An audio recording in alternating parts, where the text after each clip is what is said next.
नमस्कार मित्रांनो, आज आपण बोलणार आहोत वयस्कर लोकांनी हेल्दी आनंदी कसं राहायचं याबद्दल. वय वाढतं पण आरोग्य आणि उत्साह टिकवणं आपल्या हातात आहे. चला तर जाणून घेऊया काही सोप्या पण खूप उपयोगी सवयी. भाग 1. सकाळची सवय. रोज सकाळी लवकर उठण्याची सवय ठेवा. उठल्यावर 1-2 ग्लास कोमट पाणी प्या. शक्य असल्यास सकाळचा सूर्यप्रकाश घ्या. हलकीशी प्रार्थना किंवा ध्यान करा. सकाळ चांगली असेल तर पूर्ण दिवस चांगला जातो.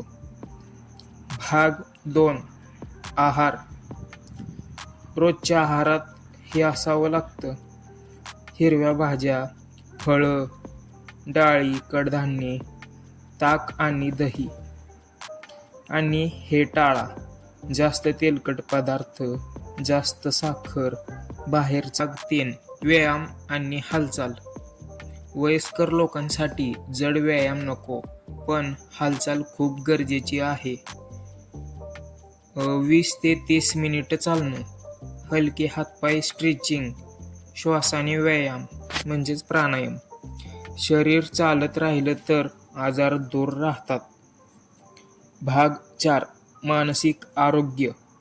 आरोग्य म्हणजे शरीर नाही, मन पण तितकंच महत्त्वाचं.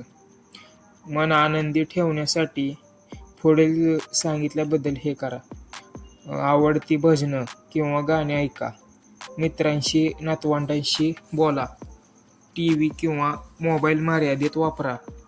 नकारात्मक विचार टाळा. हसणं ही सगळ्यात उत्तम औषध आहे. भाग 5. झोप आणि सवयी. रोज 7-8 तास झोप घ्या. झोपण्याआधी मोबाईल टाळा. वेळेवर झोपणं आणि उठणं. चांगली झोप म्हणजे चांगलं आरोग्य. मित्रांनो, वय वाढणं आपल्या हातात नाही, पण हेल्दी आणि आनंदी राहणं आपल्या हातात नक्की आहे. छोट्या छोट्या सवयी दररोज पाळल्या तर आयुष्य नक्कीच सुंदर होईल. व्हिडिओ आवडला असेल तर लाईक करा, शेअर करा आणि चॅनलला सबस्क्राईब करा. धन्यवाद. स्वस्थ रहा, आनंदी रहा.